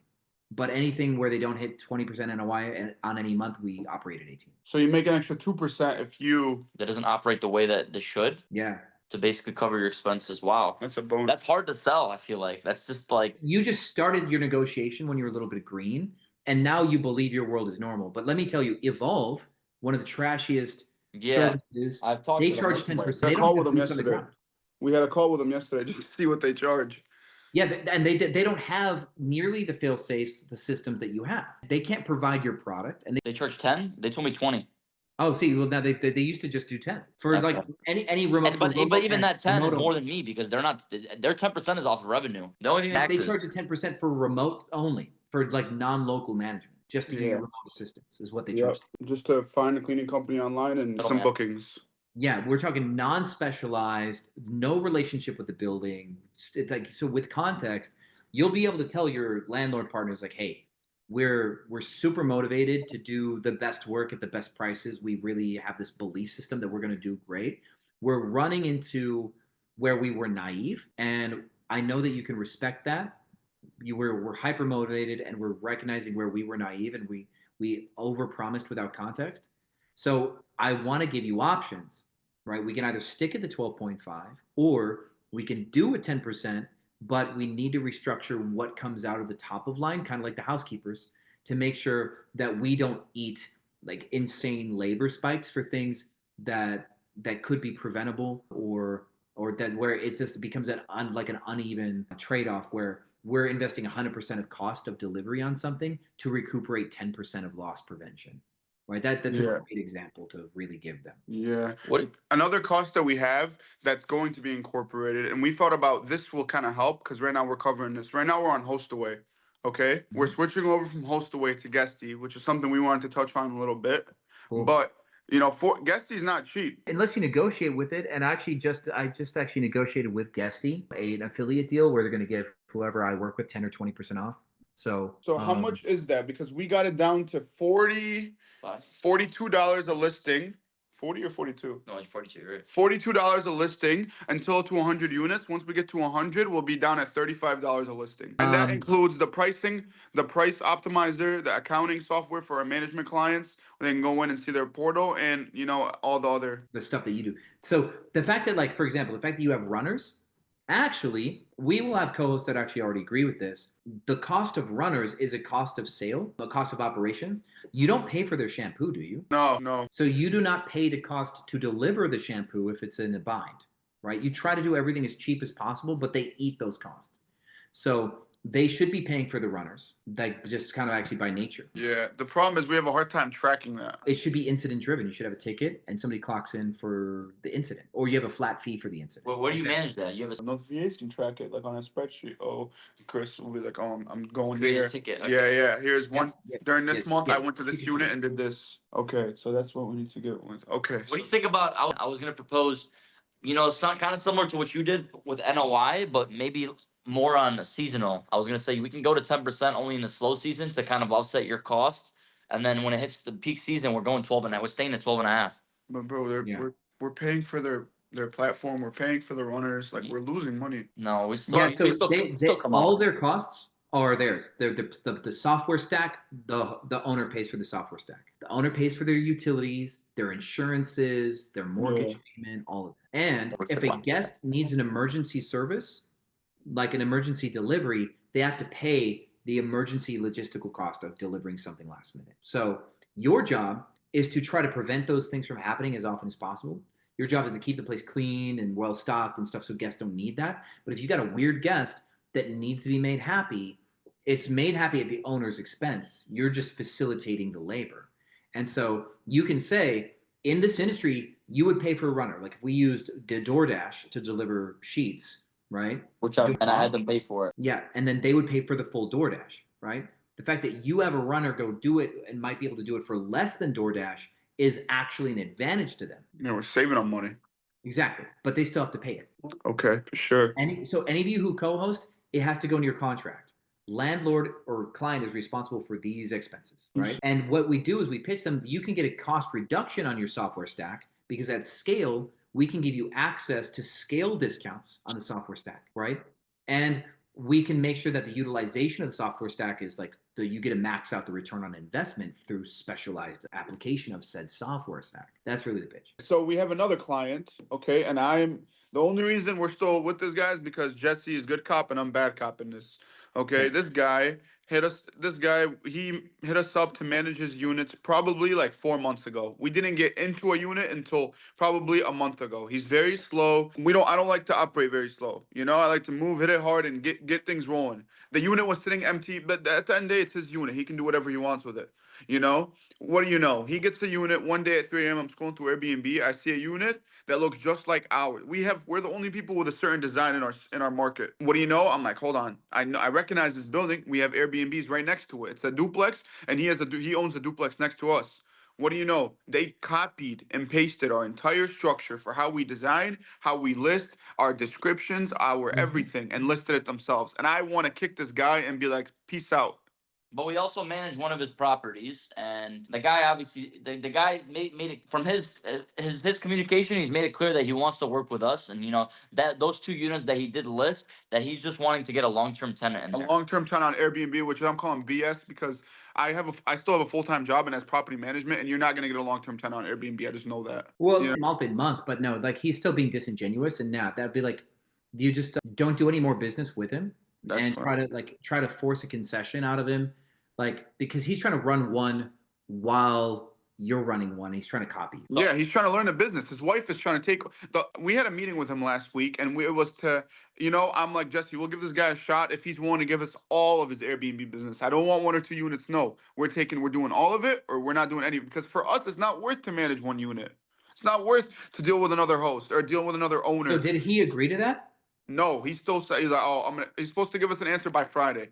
Okay, Friday came, we came up with some reports he wanted, we gave it to him. Now he's like, I'm gonna get back to you guys on Wednesday, Thursday. And now on those other units, he's starting to get some bookings. Okay. Well, here's the thing. You create your competition sometimes. Do not let him see how you run stuff. Do not teach him a damn thing. Do not share any trade secrets with him because you know that he's a snake, and try to just damage control his desire to compete with you, but just move on. I was thinking of giving him an ultimatum, like, listen, by next week, listen, it's either you're in with us or you're not. Like, you can't have other units listed while you're having us as a management company. Okay, so now imagine that like he might just kick you out of the building and take your furniture. No, it's furniture. No, we're co-hosting for him. Yeah, we don't. And this guy literally is trying to learn the business from us. You have even less of a foothold. Yeah, man. It just put me in a really, like, I don't like to, like, that's just dirty bit. Like, you use that's a snake. This guy waited for us. So just make sure that you are getting deposited the cash and you're cutting distribution to him. He'd be the highest risk person to let him distribute back to you after he keeps his piece. What do you mean by that? You create the listing, you own the listing, you own the account, you own the reviews, you own the cash, and you cut him his percentage at the end of the month. Oh. Have it pay out to us too? Yeah. So he right now the listing that we manage for him is on his account. Yeah, he will fuck you. He will not pay you your co-hosting fee.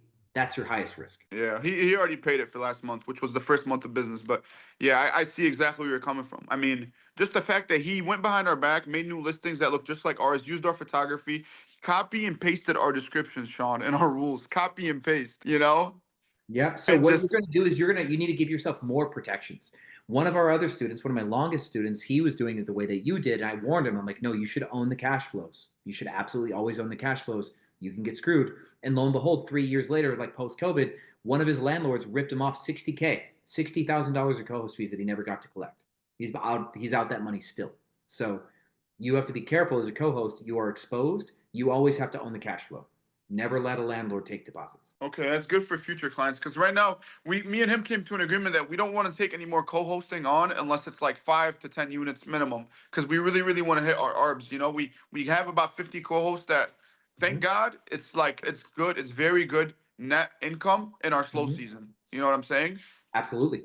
But now we want to hit our arbs hard. We want to expand. We're working on a couple units in California and as well as in Michigan too. But okay, that's a good point. And I think if you were in my position, you would probably just call it done. I mean, we managed one unit for this guy, and he would probably give us 3 or 4. Would you just cut him out? Yeah, just don't invest any resources to growing that relationship because he's a snake. If you're making money, take the money you're making, but do not try to develop a relationship, sink any resources into this person where the rug would get pulled later anyway. So don't help him develop his portfolio because he's going to take it. Yep, yep. And then the last quick question that we have, and then we'll raise our hand again for pricing and all that stuff, and another house that we want to go over with you. But reviews? Yeah. We want to talk to you a little bit about reviews. When we were expanding, especially right now, we have about 30 units that are not seeing any net profit. And I really touched on Josh with this, and I think it's a combination of reviews and a combination of our pricing strategy. But I'm going to touch on Can you share a link to one of these ones that didn't net in slow season? Yeah, let me see if I can find it. Because I want to tell you if I agree with you or not. But continue to talk because you did. Okay, so we want to tackle. We've been doing a much better job of tackling reviews. I mean, Jesse was not a super host. He's a super host now. I know that you said it doesn't matter, and you're not a super host on some. I watched a video I don't know how long ago, and that you're not a super host anymore. But we have been fighting reviews, and we notice it impacting our business. Like it's not even a question. Like reviews, especially in a market where we're in Michigan. Okay, there's not much travel here. So if you're on the front page, you're usually getting booked. Sure. So we have been trying to tackle reviews. We have a lot of old reviews. I want to know the insides, like, because what I've been learning from my side is I used to have, probably shouldn't be telling you this, but I used to have a guy from Airbnb that used to remove my reviews. You literally made a video saying don't do this and you get banned. And yeah, we've gotten threatened by Airbnb and we stopped doing that. But also, now we have our own ways of like we sit there and bother the crap out of Airbnb and get them to remove it. And after 2-3 times of calling them, you might get lucky with the right person. And they'll remove it. And that seems to work. And then sometimes we'll call guests, apologize, offer them a discount on a future stay, and they'll remove the review.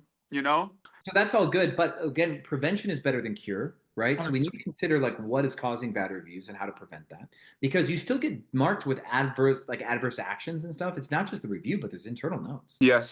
So yes, exactly, the internal notes. And what do those mean? But let me tell you about what we started doing to prevent bad reviews. Our biggest review issue was maintenance and cleaning, specifically cleaning, and that is because we also own a cleaning company. But that means that it's just your responsibility. You could be doing a better job and you're not. It's not like there's no excuse for a bad cleaning. I guess it was also because our cleaners are Venezuelan. They never got properly trained.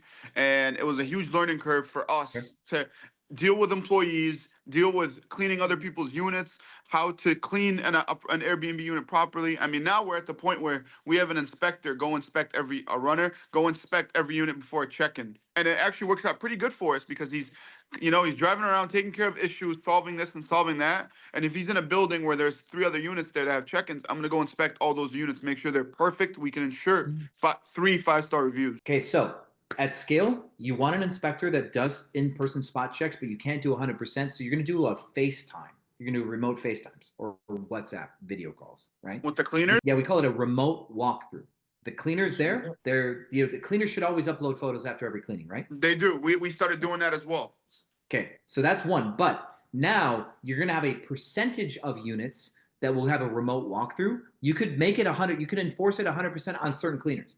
So if a cleaner has an adverse review history, you then make that person do a FaceTime walkthrough every single clean.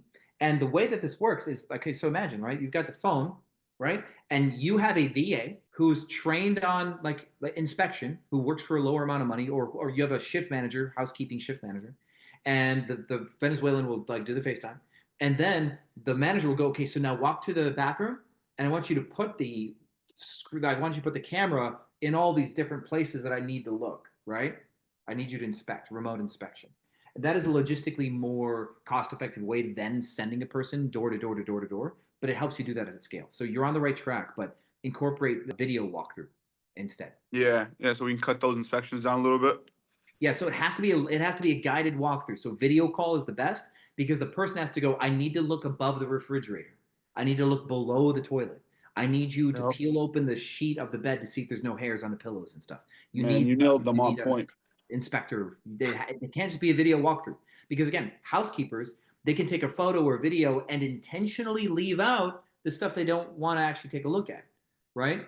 So let's say they never clean the freezer, right? Well, they can just like if the freezer's at the bottom of the fridge, they can just take a photo from up higher, and so that way you can't really get a clear view of the freezer down below because the one photo, the way that they chose to take the photo is the lazy way to try to keep you from noticing that the freezer's dirty. Like they do that stuff. So you need to be like live managing the walkthrough on video, and you can obviously like you can screen record the videos for like documentation, but Yeah. just that level of remote walkthrough, every housekeeper goes, "Oh my god!" At any roll of the dice, this could be a secret shop. This could be the one I have to do the video walkthrough on. And if you do it with enough saturation, they never lay off, right? They never screw up because there's a you need enough saturation of remote inspection to keep people always on their A game. Yeah, man, you nailed when you talked about the three things. You're like under the under the bathroom, under the fridge. That is literally 90% of our cleaning complaints. Yeah. Litters, Housekeepers get man. lazy, they skip certain stuff, and cluttered drawers, dustiness. We've had an issue with housekeepers not dusting. That's like one of the things that with some of our bigger properties, Yeah, on like top of fans, on oh, shelves. it's a mess, bro. So yeah, you have to have a point checklist that every housekeeper still gets. They should have a resource to follow along so they don't forget. But then you need enforcement. Continue to inspect what you expect, and the best cost-effective way to do this is through a remote. And you can have a remote employee that does customer service some of the time. They like do guest relations, but that person can be trained on on cleaning inspection, and they can do the FaceTime, right? And so you can get this done where the person gets $13 an hour max to do the remote FaceTimes, and they just do a real good job with it, right? But you Yeah. kind of need a creative thinker for this because every house is going to be different. So they need to be able to kind of go through the house. They need to go through the Airbnb listing. They're going to have the Airbnb listing on their laptop, and they're going to have the video, and they're going to go through the photos, and they're going to see what's there. And they need to be able to kind of like problem solve their way through what housekeepers would normally screw up on. So you want somebody who's a little bit more dynamic for this position. Yeah. Let me share this listing with you, and I'm going to end it off by saying this. There was somebody that talked before us that was talking about quitting their full-time job and not. Yeah. And I just want to tell that person, do not quit your full-time job. Me and Jesse both still work full-time jobs, and we think it's honestly a blessing in disguise to help you be hands-off of something that you're trying to scale and automate. So if they're still in there, like, trust me, keep going with that full-time job because you can't just leave everything and go all into it. That's just not, it's never going to work. And it helps, it helps being hands. Well, Trevor's not in here, and I disagree with you, but I guess we'll talk Really? about that over time. So yeah, you need to light your past on fire, burn the bridges, or burn the boats. I believe in burning the boats behind you. No turning back. So my full-time job, we rent 30 apartments from him. Well, if your full-time job is short-term rentals, then it's different than if your full-time job is being an analyst for Google or stocking pallets at. No, I'm a property manager. So that's how I kind of got started in this. We had a lot of vacancies, and I was like, let's do some Airbnbs. And at first, my uncle said no. And then he's like, you know what? You rent it from me, and you do whatever the hell you want to do with it. Yeah, so if your full-time job was driving a forklift, you would have quit your full-time job by now. Yeah, I get what you mean now. Yeah, for sure. Yeah. I'm going to share that listing, but I'll get out of your ear. I just want to show you this listing. Yeah, cool. Let's see this listing. And then it's going to be Otto, then Joseph, then Angela, because Angela got bumped. And then we still got a short list of people after that. I just don't want to crowd my queue. It's been fun. Dang, 4 to 6 hours every Saturday? Yeah, it's fun times. So do I have to use a token every time I join in here or no? No. Everybody's in line, but you might end up waiting 3 hours if you don't burn a token. Like that could be, yeah. But a lot of people sit and listen because what you just heard Trevor say, there's some stuff that probably you found valuable with my conversation with Trevor, vice versa, right? Okay, your unit, let me go to share screen. Your units actually look good. So it's not. So I just remodeled this. I literally just remodeled this unit, but this is a unit that I'm not making the money that I want to make on here. Well, how long ago was it remodeled? Like 2 weeks ago. 3 weeks ago. And so your data point on not making the money is since the 2 weeks? No, before the 2 weeks. But okay, well, yeah. So how ugly was it before the remodel? Can I send pictures in the chat or no? You could probably send links. I didn't have a rug. I added an extra bed in the basement. So if you scroll down, living room number 2, I threw a bed down there, like a small twin bed, because why not? And then I also added TVs. Like this was one of my first listings, so the photography wasn't that nice. Well, okay, so your bed downstairs is actually still ugly. I'd fix this. The way that you set it up here, I don't like the duvet, and I don't like the way you stacked your pillows and stuff. You could do better than that with this. Yeah. I don't like this end table here. It doesn't fit the rest of your furniture. The joy thing doesn't really matter there too. It's just kind of oddly placed. So you're gonna make some improvements still from this, but otherwise, I like it otherwise, right? I think it's fine otherwise. Now, if you didn't have a rug and you had cheap couches upstairs, that's pretty much the whole room, right? and you Yeah. probably had a different coffee table. Really? You don't like that? No, I'm saying you probably had a different one. No, man. I'll Really? tell you what. So the coffee table, the dining table, and that cabinet in the back, I bought Yeah. from a store called Our House. They're good. I'm about to say it works with the rug and it all works. So I was about to say so if you had you had a good coffee table and this good cabinet in the back and everything else was just not as good. Here, let me show you one of the listings that don't make any money, garbage, but the market is very hot. So click on close. It's my apartment in Dearborn, and you're gonna see the night and day difference. This was Okay. my third ever apartment. Okay. And so this would be one of the ugly ones? No, this is one of the nicer houses now that I remodeled, but I'll show you the one. I gotta find it. Okay. Oh yeah, one thing I learned yesterday is that Airbnb likes to mess around with your settings and your photo tour and completely screw up things over time if you don't stay Yeah. on top of that. And I had to do a lot of rearranging photos yesterday Okay, so this is a 4-bedroom? with that one in the basement that you said was ugly, which Yeah, I agree okay, with so you. what my recommendation for you is to actually utilize the split strategy for slow season. One of the issues right now is you're trying to get bookings through slow season, and you're going to drop your rates and drop your rates and drop your rates, but at one point you just kind of bottom out, right? And there's no return on investment from going from 110 to 90, right? Like you're already at the bottom, right? And you already Yeah, know man. $90 up for a house is not gonna cut it, man. exactly. And so this house probably in peak season does like $300 to $500 on the weekdays, and then No. On the peak season, we do 1 to 130 on the weekdays, and probably like 2 to 300 on the weekends. Okay, that's it. Okay, I was assuming I just know that seasonally Michigan can really print in some spots, and I was just assuming. Yeah. No, this is in Royal. Actually, you are right. Yes, when we have like Dream Cruise, I got $800 a night for this house. Okay, cool. All right. So there is a wild swing of seasonality with these, and that's my point. So right now, if it's not peak season, you should be really trying to grind these out to get a monthly stay, right? And if you're not getting it, you should be doing private rooms for the next 3 weeks because private rooms allow you another swing of the bat. And let me explain to you how low I have these prices, right? You see that $3,200 for a month? You know Yep. what my rent is in that house? It's $3,000. I was about to say, yeah, you're doing the right thing in slow season to try to save your ass. Absolutely. Yeah. So you're doing the right thing. And the thing Um, about my Yeah, price, the metrics don't work. So you're paying $3,000 for a 4-bedroom house in Berkeley, Michigan. yeah, it's right off of Woodward. Yeah, let me kind of see where you are. Okay, so your suburbs of Detroit, not really suburb, but kind of. Definitely feeding off the Detroit market a little. I really just don't. Yeah, I guess for $3,000 a month, your design style is really basic for $3,000. Really? Yeah, What would you change? What would you change? it just doesn't look exciting, right? Okay, so let me try to let me try to give you an example, right?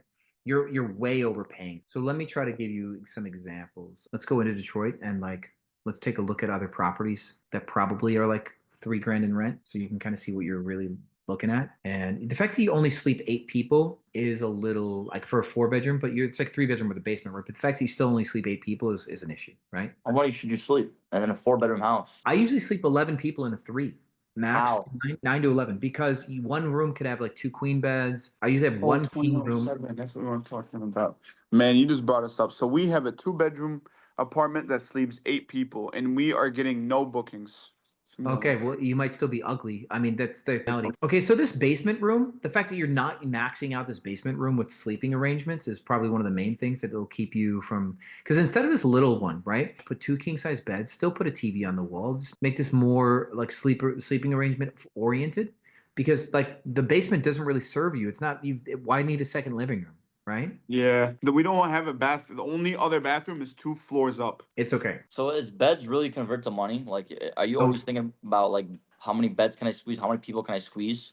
Well, yeah. So let me actually show you this. Okay, so let's go and take a look at just a neighborhood, and let me kind of show you how this kind of equates out, right? So right now we're at 7 guests, right? We're gonna get this number down below. Okay, so we're at 691 houses in this area that sleep 7 guests, right? Let's take this and go up halfway. So we're gonna go up 350. So we're going to look for basically 350 units remaining. Okay. And let's look at what the minimum price says once we hit that. Okay. So 207 is the halfway mark. Do you see how I did that? Do it again. So see this bar that I'm moving?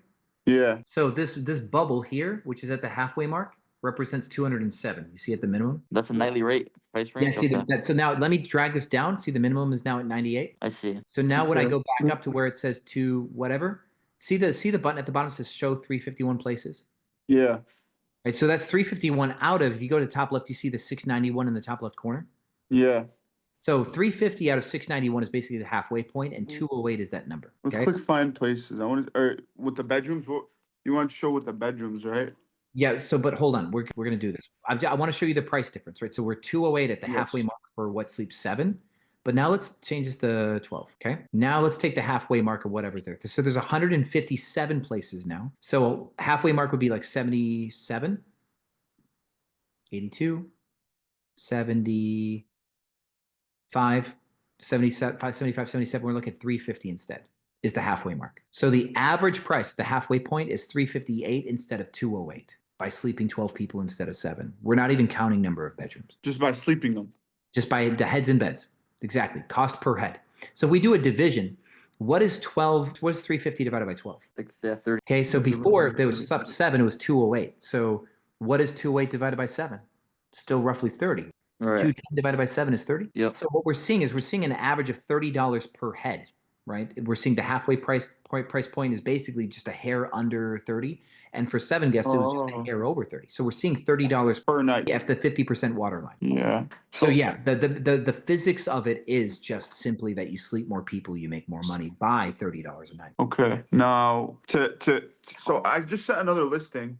Yep, Yeah, this is the one that we talked about. This is what they used to look like, basically. Okay. So let me try to show you what actually like looks good. Okay, see the wood at the ceiling of this one? The reason why the row number 2 looks good is because the ceiling wood, right? That's kind of cool. Not something you can change though. The one that you have here that could like this wood wall could be cool, but that's all you got so far as personality on the wall. Your photos are taken from too high up also. It makes your rooms look small. This one's good. This one here's got the gray panels and the white fireplace. You know, that's kind of got a good look. This dark green one, super moody. See, this one pops out. Even though the ceiling is white, everything's like dark green and dark gray. This one's got a vibe to it, right? So that one's got a vibe. If we start clicking through, we might see other living rooms and okay, this one's got like an interesting wall in the background and like obviously, right? So we've got the barn door, the sliding barn door. We've got the mural wall. The big rug with the large couch, cool, right? That's a design. And this is in the sleeping 12 category, right? This one, big open space. We still got a fun wall in the corner there, fireplace, TV over the mantle. This one's a little bit more like contemporary, but the windows for this door that goes outside, French doors, way cool, right? So people would love those French doors. So that's a draw. The wood ceiling for this one's a draw. That staircase is a banger, right? We've got some cool antiquated stuff in this one. Let's see if they've got a money shot that really bangs. Just a lot of like the old wood antiquated stuff is actually pretty cool for this one, but I actually like the outside of the home. This home looks really cool from the outside, but it's looks like a Gothic house. Yeah, it's a really cool old school house. People love stairs, by the way. People just love stairs.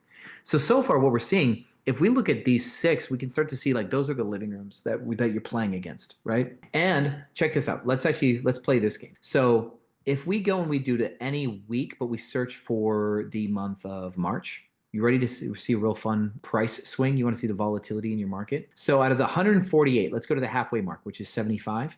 Let's go back up to 75 on the button. 88, 80, 75. So 376 is the current halfway mark for the month of March, right? 376. But now let's do this in June instead of March. I swear, I feel like I'm about to see like 600 or something. Remember the number was 356, right? Remember 356? Let's move this. 356 is now about like less than half. Yeah, it is less than half. It's not nearly as aggressive as I thought. 90 places are over. That means 50 under and 90 over. So it's no longer the halfway mark, right? The halfway mark for 70 instead of 356, the halfway mark is 450. So we're seeing a $100 increase, which is like a 22%, maybe. No, the 350 up is like, yeah, you're actually closer to 30% increase in price from March to June, right? And June may not even be your peak month. July could be. July is, yep. And Michigan, definitely July. Like we had some killer numbers in July. And yeah, so the market is moving that instead of 350, the halfway mark is 544, right? So you can actually see volatility in this bar chart here. That's a really fun times. But the main thing is to be able to capture the upper 50%, you've got to be designed with the upper 50%, right? And so this mural wall, the like exposed wood, the staircases, like this wall here, like all the stuff that this one's got a cool like this more like a Tulum vibe, Tulum or Japandi style with the wood slats, and this one over to the left. Farmington Hills. Oh, Yeah. So this one is still top of Airbnb search for July. And look, they created their that own. is very nice. They Yeah. built that thing themselves, and they're using a lot of like the wood and texture and stuff. So the thing is even though you did improve this is flat. It's halfway there, but it's still flat. You don't really have any color, right? So that's Yeah. now you are in a B class property, it looks like. Yeah, So I am. yeah, so now you either can continue to improve your design style and invest in the look, which would give you a diminishing returns because I think you have materially improved this enough that you've kind of like on the way. You're still missing big plants and like other things. There's more stuff you can do to this place to make it look more interesting. But overall, you've probably greatly improved your product, but now this room should just sleep bodies, right? Because you will like if you slept 5 more people, you'd make an extra $100 a day if you slept 5 more people, right? It's just the truth, you know? And so with that, you know, you could just do these triple decker queen beds that you don't have to spend 5,000 for it. But this one's 900. There's one that's 700. You could have like 2 sets of triple deckers downstairs and still keep like a flow between everything, you know? This is the first time I see this. Yeah, this is crazy. I've never seen a triple decker queen bed. Yeah. So if you use something like that, you can sleep 6 people downstairs. And like even though like you're not really improving anything else about the rest of the space, the fact that you've got 2 triple deckers down here, you can still keep the bike and you know this thing down over here, and you can still put like you still leave room for the TV and whatnot. You just the fact that you're sleeping 5 more people just from that alone will increase your nightly rate, and not just increase your like ability to swing the bat at the nightly rate, but remember Airbnb's got a price value index, right? And so with what we just did with the price bar, where you are on the price bar for all the things that Airbnb thinks that you are, when you're on the lower half of the price bar, based on your offering, Airbnb puts you higher in the rank. Yeah. So if you select 5 more people at your current price, you'd be top of rank all the time, unless you had adverse reviews, right? You could actually only add $20 a night to your nightly rate, but sleep 5 more people, and you're actually giving $10 a night of advantage back that increases your algorithmic placement with that. So I think we will have plenty of things to talk about over the next couple 3-4 weeks that we do this every week. There's plenty of opportunity. You're not sleeping enough people. You're probably not recognizing how much you can move up in season, and you probably weren't proactive enough like to book your slow season. Otherwise you were really ugly and nobody wanted you. And this is the concept of like oversupply and preference. When there's oversupply, your listing has to have enough personality to register with somebody emotionally, right? Yeah. Your listing isn't emotional. I don't have an emotional feel with your listing, and that's what will kill you in slow season. So then your only other option is to go into private rooms and book these private rooms out for $30 to $60 a night and still get these $30 or $60 a night swings of the bat in slow season where no one else is offering private rooms, right? So you got that. For these types of listings, those are like since they're 3-bedroom plus, your 3-bedroom pluses will benefit from private rooms. You could even take a 2-bedroom and list it as a private room and just say you actually get the whole place. But when you lower your rate enough, people aren't looking for a 4-bedroom house at $70 or a 2-bedroom house at $70. And so people are actually clicking private room $55 is what they're looking for. Right? Yeah. So then when you hit private room and you're listed as a private room for 70, you'll say you put the title entire 2-bedroom house, not like entire 2-bedroom house. For like, you know, you could say steal, STEAL, like exclamation mark, steal, entire 2-bedroom house, but it's still listed as a private room, so you still get exposure to those shoppers who can afford an entire place at $70, but they only thought they were going to get a private room for 70. You can hack slow season that way too. You're gonna have a lot of options, especially for our apartments. Okay, so I really, since we're talking about the beds in unit, this is a unit that we tried to maximize. And me and him have different opinions because I think it's disgusting and it's ugly. He thinks it's like a gem out of the earth. But we went for This 4 one? beds in a 2-bedroom apartment. Not this one. No, I just sent a new one in the chat. Okay, cool. So we're just counter arguing. You said more beds, more heads, more money, but we tried it and it's struggling. The listing struggles, and it's got good reviews. It's got a good design. It's got a personality to it, but Okay, it's not so converting. this one actually only is listed as 5 guests. Yeah, because we tried to play around with it. We made it less and just to like tailor it because I'm like maybe we weren't booking, so I put the guests lower from I went No, from yeah, 8 5. you are. I don't know where you came up with that logic to mark yourself as less guests. That's actually there's no reason to do that ever. If you can sleep 10, mark it as 10 because by marking it as 5, you just don't show up in search for 10. Okay, this one is fine. This one actually looks overall fine. It's a little empty. Just a we little need a bit bigger of rug. one angle for your like, okay, so this hero photo. First off, this is not your hero photo. This is a bad first photo. Know why? The floor is empty. You need a bigger rug. It's not just the floor. If I could take a highlighter, like, let me see if I can do this. This is empty, the ceiling. This is empty over here, this window. And then the floor is empty here. Like a third of your photo or half of your photo is empty. Ceiling, wall, floor. What do you do with ceilings? You paint it Green? like, Man, it's going to be green everywhere. Yeah, it's not a bad idea. look, Sure. it's got to be immersive. Okay, so let me Maybe a different color, maybe a different shade of green. let me just give you an example. This is a guy that I worked with for a good while. Let me see if I can actually give you. Let's see if this is not the listing that I was looking for, but let's see if he can show you with his property what immersive painting actually looks like. Okay, so this one is not one where the whole like everything is painted. Okay, this is not it. I don't like these picture styles. Well, it's his like theme, but I will tell you, this guy prints. This guy prints money. So because he's got a very particular design style that people like. Yeah, like that. Yeah, this is nice. I love it. Yeah, so that's one, but this is a kind of like a Tulum vibe where he had this very dark one, and I guess it's no longer there. Gothic, boho. Okay, so when we go for like dark, for example, see this one, you can see the ceiling is painted, right? They just went completely dark, and the whole thing's dark from the rugs to the ceiling, right? There is no contrast. There's no lighter tones in this Gothic design style, right? So now with this one, where are you at again? So you've got these medium green walls, right? But then you got a lot of white, right? So now you have to work with that, right? You have to have this blend of like medium saturation and white, and it has to carry through the whole home.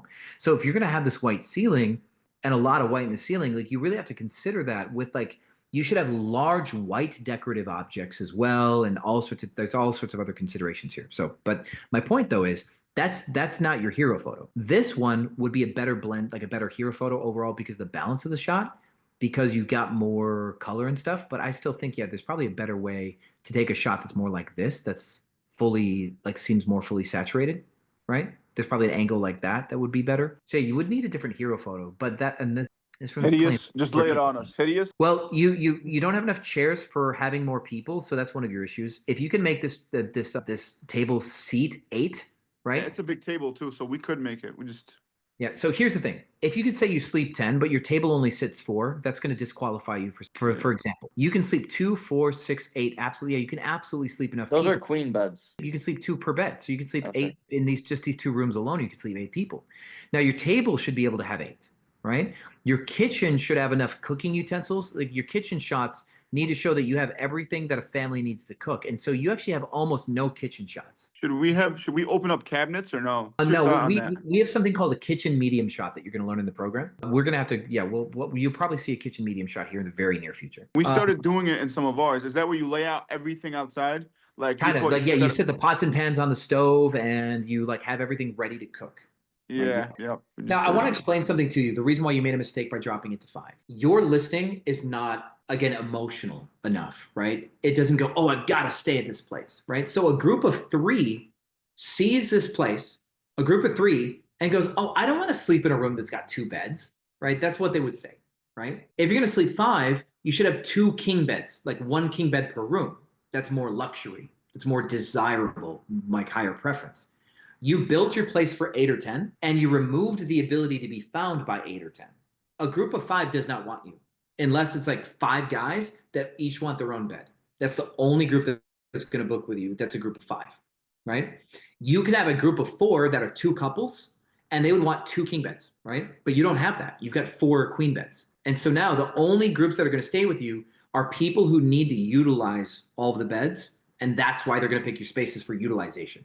By marking your cap at 5, all the people that could book with you to utilize the bed space won't even find you, and the smaller groups that find you don't want that many beds in the space. Do we even put 10? Because realistically, there's only 4 queen beds in there, so there should only be 8. What? Okay, so you should be able to sleep at least 9 because you got one on the couch. You can sleep somebody on the couch, Okay. and here's what you should buy for the living room too. You should buy a rollaway bed for the living room, and now you can sleep 10. Rolling bed? Yeah, see these rollaways? See this one, right? This Mekon folding bed here for $83 on Amazon. Holy shit, that's cheap. Are you sharing your screen? I'm Yes. not. Thank you. I do that all the time. That's the one. Like Joan. Oh yeah, they got these in hotels all the time. Exactly, right? So if you had 1 or 2 of those, you can sleep 2 more people. Oh, You you sleep list somebody- it. You add an extra bed in the listing. Yeah, exactly. We gotta. Dude, this is. I need to do this across the board. This is. Yeah, I was gonna say you can just throw as an extra fee. Yeah. Well, no. Don't charge it as a fee. You're going to get the algorithmic boost of having 1 more bed and the sleep count going up by 1. Because remember, I just showed you in your neighborhood, 1 person is worth $30 a night. Yeah, but we'll just charge an extra or request for it before your stay. How many guests? Oh, No, we're just gonna put in a Back up. deposit. in every back up. deposit. Yeah. Back up. Just take the boost. Just take the algorithm boost. Just take the fact that you're showing up in more searches. And if you start getting a lot of bookings and you start making more money, then consider increasing your rate by $7 or $8 or $12. $7 or $8. Yeah. Right. Should I buy these But 83? only if this gets, because right now you're failing, right? You just told me you're not making money. Yeah, on that listing. Yeah. So do not get greedy yet. We're trying to fix the lack of bookings problem. If I tell you buy 2 rollaway beds, and now that you sleep 10 people, you start getting booked at your prices, then we play this game called Battleship, which will, when we actually talk about price, we'll talk about Battleship. As you get bookings, you can then inch your way up in prices until you start to hit this medium zone where you're no longer getting flurries of bookings, right? But in a failing listing, we got to play Battleship. We start low and we start getting hits, and we take the data and we move forward with the data. Sean, I just muted to Jesse and I told him I've never felt more stupid in my life about this whole thing. It's like we're starting all over again. No, I love it. I know this is great, man. Look, we're gonna come back next week. We're gonna show you what we changed on that listing, and I'm gonna stick around for pricing because I handle a lot of the pricing. But I'm gonna let some. I know this is gonna be on for a while, so I'm gonna get in my car and listen to this for a little while. Maybe even go work out. By the way, you're jacked. I don't know if you know that. Thanks. Yeah. I still have my pump from yesterday's gym session. Oh. Hell yeah. Well, thank you. We'll stick around, but we want to give the rest of the people some time to talk. But we appreciate your time, man. And Josh, by the way. and Josh, thank you for. Josh Francis, thank you for mentioning some stuff in the chat because I know we met earlier, so that's appreciated too. You got a good team, Sean. Yeah, we've got a really good coaching team. Really cool guys. I'm glad you like them. All right, let's start. Let's try to hammer these out. I think Otto, you were next, and then Joseph, and then Angela, and then Preston. I think in that order. We'll try to do this. So thanks for your patience, guys. So hi, Sean. Good to see you. Good to see you. I've got a couple of questions. Revolves around a booking I had this week.